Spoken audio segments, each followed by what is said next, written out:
In this video, we're going to discuss how to read protein gels. We'll be looking a little bit into how they work, and then we'll look at the patterns and how we can answer questions on protein gels. So before we dive right into reading gels, we need to understand what we're looking at, and we're going to talk about a couple of the different features and anatomy of the gel, if you will. So depending on the gel, we might have what's called a marker lane, and that's right here. And this is basically just going to tell us about size. So the way that this works is stuff near the top is going to be big, so we can see this sort of really big pink protein molecule that's going to correspond to stuff up here. And as we go down the gel, we're going to get to smaller and smaller molecules. So we would expect something like this tiny little protein to be down near the bottom.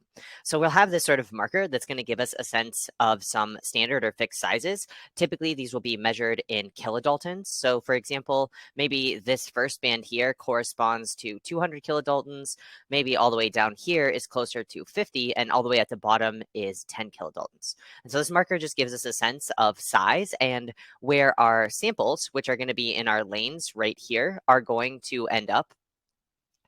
You won't always see the marker, but the thing that's always going to be true is that the larger proteins will be there at the top. So even if this marker wasn't present, we would know that this would be a bigger protein, and this one down here would end up being a smaller protein between these two. If we combine this information of markers and size with different types of gel, we can tell a lot about a protein. So let's go ahead and just run down really quickly what we're going to expect to see in different types of gel. We'll start with native. So in a native gel, this doesn't really change the protein at all. We're not adding anything that would denature it. So for example, if we had a protein that was just a circle like this, in a native gel, it's going to stay as a circle. Now, this is going to change a little bit in SDS because SDS is going to denature it, but specifically SDS only denatures non-covalent bonds. And when I discuss non-covalent bonds in the context of proteins, what I'm really talking about is it's going to break everything except for those disulfide bonds. And it's also going to leave the primary structure, which is corresponding to those peptide bonds or those amide bonds that are forming, intact. So for example, if we had this protein that was a circle again, we go ahead and sort of get spaghettified, if you will. But if there were any disulfide bridges that were connecting these molecules together, these would go ahead and stay stuck together. So the little blue things are representing those disulfide bridges, and here that would be stuck together in SDS. Now in reducing, we're essentially going to break everything, and that's kind of because this is now going to break those disulfide bonds. So for example, if we had this same exact setup, we have this sort of circular protein, we're going to turn it all the way into spaghetti. It's going to go ahead and break those blue bonds, and they'll no longer be present. And this is important because it tells us what sorts of bonds proteins are being held together with. And with that, we also need to understand a little bit about how we describe or discuss proteins. So let's go ahead and do that by looking at a theoretical protein. So here we have our sort of theoretical protein, and this protein has 4 different components to it, or 4 different subunits. So since it has 4 subunits, we would call this a tetramer. Tetra for 4, mer is telling us how many subunits, and if we count these subunits up, there's 1, 2, 3, and then 4, and then we have some bonds sort of holding these together. So this light pink region right here, that is going to be a ionic interaction, and then the bonds that are holding the pink to the blue, those are going to go ahead and be some disulfide bridges. So we can begin to describe this protein even further. It's not only a tetramer, but it's what's called a tetramer of dimers. So it's formed from these 2 dimers. Now, how do we know that these are dimers? Well, if we look at this, if it gets broken down, so let's say we added some SDS to our solution, then we would see that ionic bond in the middle break, and now we would have ×2 of these things. And what's still left together is this sort of subunit, and this as a whole would be a dimer. So this tetramer is a dimer of dimers. It's composed of 2 larger subunits. Each of those individual subunits are dimers, but overall we can still describe it as a tetramer. If we break this down further now, using our SDS plus our reducing conditions, we're going to break everything apart. And now what we're going to see is we're going to see this into its monomeric forms. So we would have ×2 of the sort of pink jelly bean, as well as ×2 of that sort of purpley circle component. And if we trace the sizes, what we're going to see with the sizes is that they're also corresponding to how this thing is being broken down and how these would show up in a gel. So if we started with something that was 150 kilodaltons, when we perform the SDS, it now drops to 75 kilodaltons. And that's just because each of these two components, each of the dimers that was comprising this tetramer was individually 75 kilodaltons. So if we add two of those up, we get 150, but when we run them individually, we're going to see them at a 75 kilodalton range. And we see the exact same thing happening now with the SDS reducing condition. We go from 75 to 50 plus 25 for the different components. And so again, if we sort of label this sort of pink piece here was 50 kilodaltons, and this is 25. And so this means that as we break a particular protein down, what we're going to see is a change in the size, and that means that we're going to see a change in where it ends up running on the individual gel. So let's go ahead and look at some gels and see how this will actually work, and we'll talk about some of the patterns that we can expect based on different types of proteins. All right, so this gel doesn't have a marker, which is totally fine. We're just going to kind of look at it, and the way that we're going to break this down is each of these lanes represents a different type of gel. So this first one here is going to be our native. Next to this is going to be the SDS, and then finally we're going to see the SDS in reducing conditions. And so we've sort of just broken down our protein, and we're showing how this is happening with each of these different gels. So that first one, going from the sort of tetrameric structure now just to the dimer, that's just with the addition of SDS. And then when we break into these two parts, that's with the addition of the SDS with reducing conditions. So this is really important because it actually tells us a lot about this particular protein. So in this first native gel, we can see that this thing is whole. We only have one band. That one band is corresponding to the full 150 kilodalton protein. When we add SDS, just SDS, what we're going to get here is the breakage into two parts. So now we have two, and they're at that 75 kilodalton mark. Now, in this case here, if we look over, we can see that we only had one band. And what I've seen commonly happen with people is they'll say, oh, it didn't break down into subunits. But the easiest way to figure out whether or not a protein has multiple subunits is to actually look at a change in size. So if we go from a larger protein, we add something like SDS or SDS reducing, and it goes down in size, then we know that it has multiple subunits. It has some sort of quaternary structure that's being broken. Now, in this case, if we go like we did here from one band to one band, this is actually telling us something really important. This is telling us that whatever broke apart is a homomer of some variety. We know this because if it was a heteromer, it was comprised of different things, well, those would run differently on the gel, and they would end up as two distinct bands, which we're going to see when we add that reducing condition. So if we have one band going to one band and it gets smaller, then we know that we're dealing with some sort of homomer setup. Now, if we add the reducing piece, we see that we broke into these two different components, and that's what's corresponding to now the two separate bands. So right here, we have this one, which is our 50 kilodalton component, and then we have our 25 kilodalton component down here, and that's what adds up to that 75 kilodalton protein that we saw just in the SDS conditions. But in this particular instance, we can see that now we have two bands. And so if you have one band, and you're going to go to two bands, and it doesn't just have to be one band going to two bands, but if you have some sort of increase in the amount of bands, then you know that you're dealing with some sort of heteromer situation. So how could we begin to sort of interpret this if we weren't shown what the protein was? Well, I think the easiest way to begin looking at this is actually to work backwards. And here's what we'll go ahead and do. So we start with the SDS reducing condition. If it's been given, you'll just go ahead and assign some sort of structure to these two things. So for example, we'll go ahead and match this roughly. So this bottom one here is going to be that little circle. And then above, we have this sort of jelly bean shape like this here. Once you get to this, if you want to figure out sort of how to construct this protein, we're going to go up now to the SDS piece.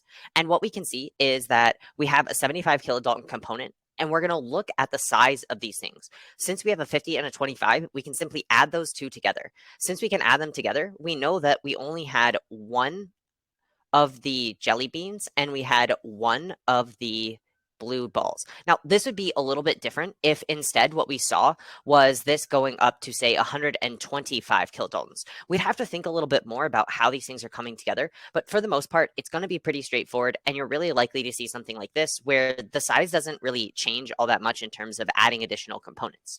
Once we have the SDS component, we now know which two components must be held together by the disulfide bonds. So we know that that little blue component and that jelly bean are being held together by disulfide bonds. If we then work backwards more and we look up at our native gel where nothing has been denatured, we can see that the size doubles. So it goes from 75 kilodaltons up to 150 kilodaltons. And because these two components are together, that suggests that these two pieces must be coming together to form the larger protein, and there's only going to be two of the separate ones. And these must be held together by ionic or hydrogen bonding or hydrophobic interactions, but not disulfides because it broke in the SDS condition. So we can see that by looking at this backwards, we're actually able to reconstruct a particular protein.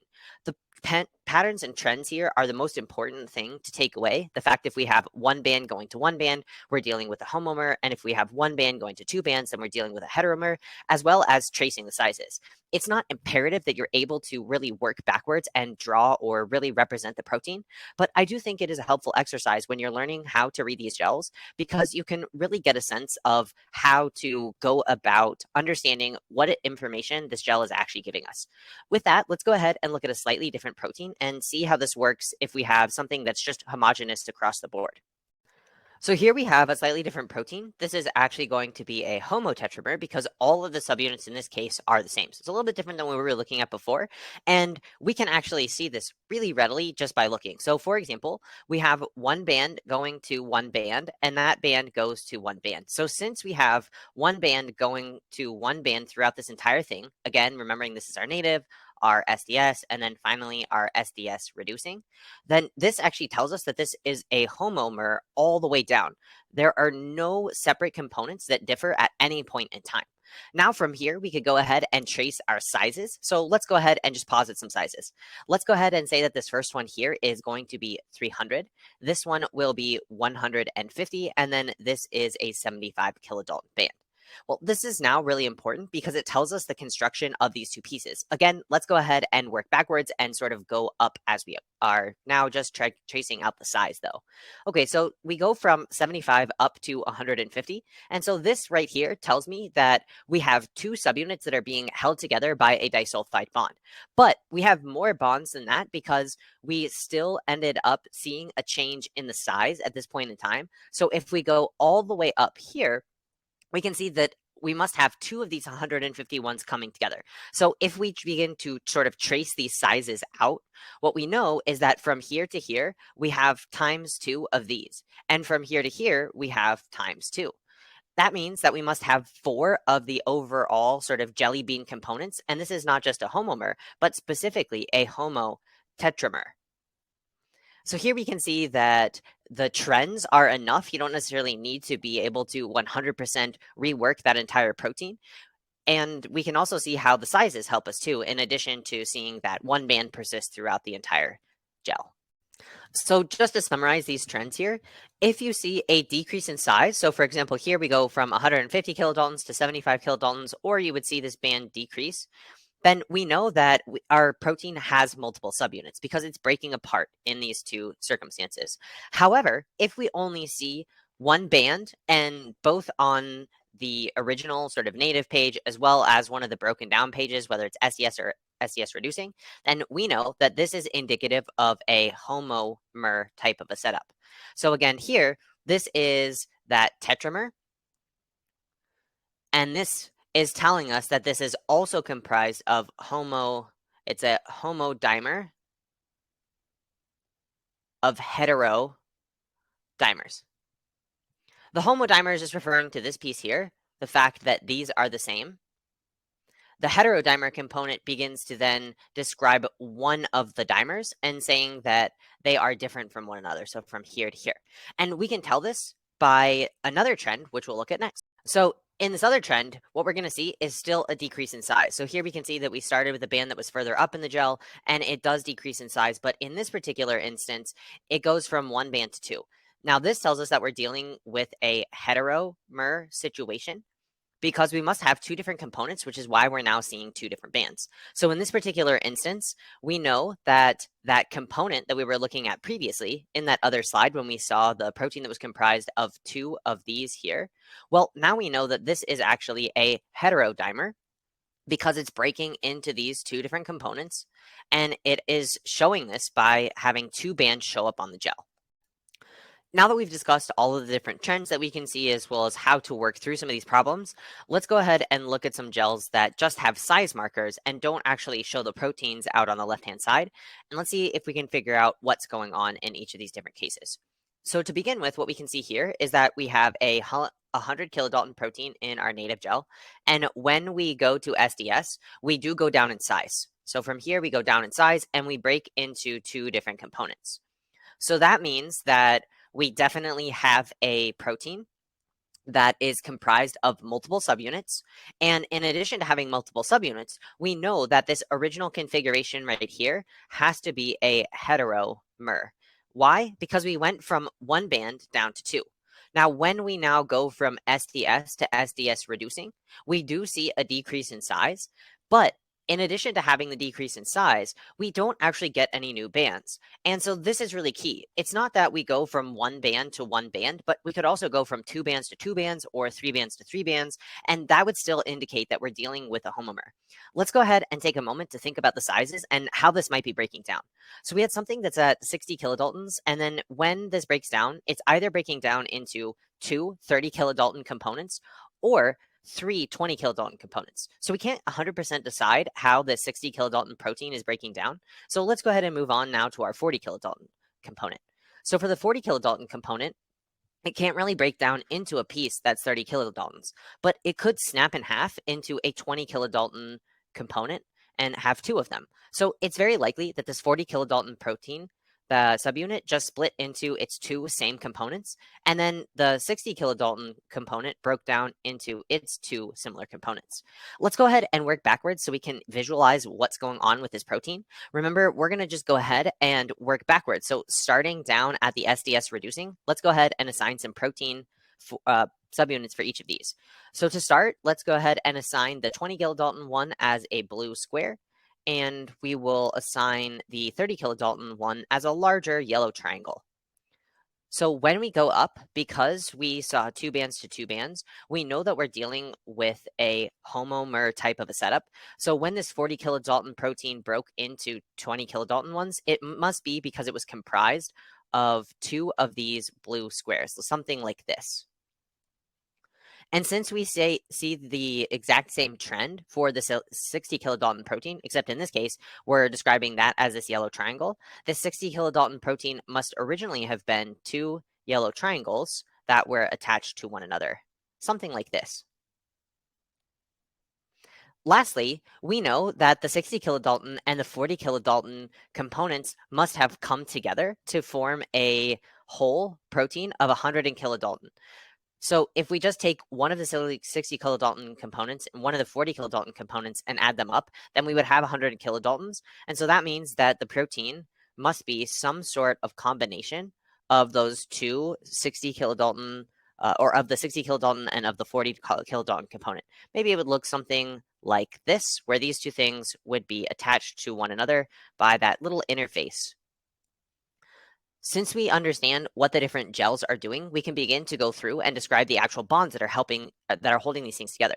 So let's start by going from the very bottom again and looking from SDS reducing to SDS. So since the difference between SDS and SDS reducing is disulfide bonds, that would let us know that the connections in this SDS one right here between these two different subunits, these have to be disulfide bonds. So we can go ahead and put red disulfide bonds holding these two pieces together in all of our little diagrams.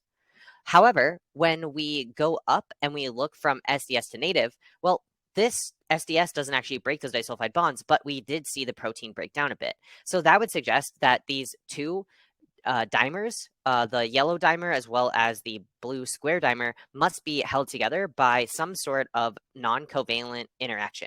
We'll just go ahead and put some little white dots like this to indicate that. And so here we can just work backwards, even though we don't have the exact pictures, and get to the final protein, or at least an understanding of what that final protein will look like and some of its different components. All right, let's look at another example now. So here we have our native gel. We have our SDS, and then finally we have our SDS reducing. So we start off with a 100 kilodalton protein, and then in the SDS component here, we can see that it does break down because it got smaller, but it's only one band. That's really instructive because it tells me that we're dealing with a homomer situation. It's a homomer because we only broke down into one band, and we started with one band, but we do know that it has multiple subunits because it got smaller. However, when we go from SDS to SDS reducing, there's no change in these bands. And so that suggests that there's nothing more to break down, and we're essentially done with looking at this protein. So this is really instructive because we can essentially, at this point in time, conclude a couple of different things. Well, one, because the SDS reducing didn't break down anymore, it doesn't have any additional disulfide bonds in its quaternary structure. And we can sort of disregard this when trying to figure out the overall picture or structure that we're dealing with. So we're going to ignore SDS reducing and just look at our SDS gel to go backwards. Let's go ahead and just assign this as a particular shape. Let's give it a blue square again. So here we have a blue square, and it is a 50 kilodalton square. We need to get up to 100 kilodaltons, which suggests that there are simply two of these when we go up to the 100 kilodalton region. And so this right here would be our total protein. Because this did not involve disulfide bonds, we can go ahead and put our little white dots to indicate that the interaction, in this case, is a non-covalent interaction holding this homodimer just because it has two different components together. Now that we've seen quite a few examples, let's go ahead and look at a question of how we could actually apply this to an MCAT style problem.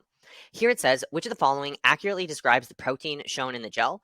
And it says the protein is a heterotetramer, the protein is a homohexamer, the protein is a heterohexamer, or the protein is a homotetramer. So we have two things that we need to decide in this particular case.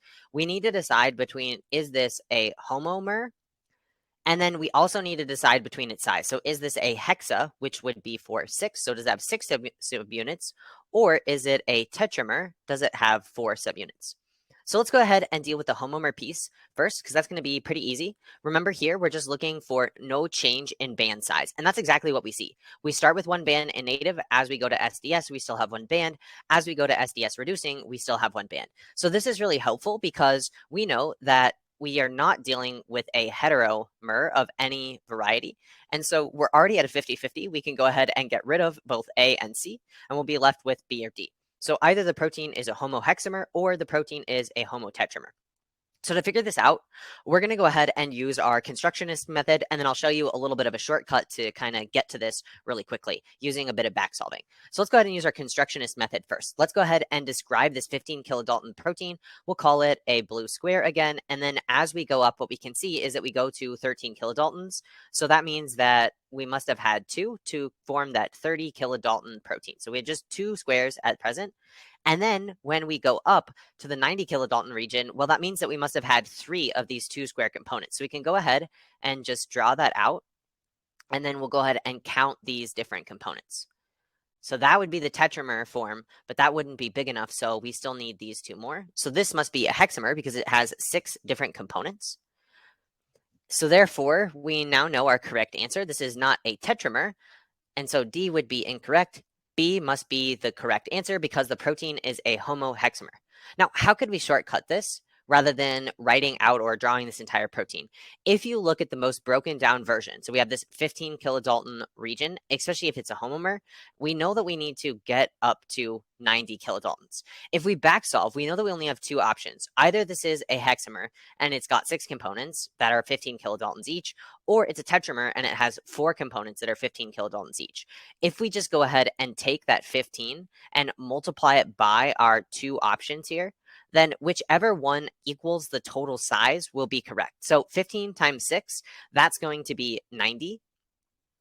And 15 times 4 is only going to be 60 kilodaltons. So this way we could just sort of shortcut this a little bit, and we can see that we would end up with the 6 or the hexamer answer in this particular case. So hopefully this gives you a nice overview of how to read these gels. If you like this video and you found it useful, please make sure to subscribe for more helpful MCAT tips and share it with anybody who might be taking the MCAT.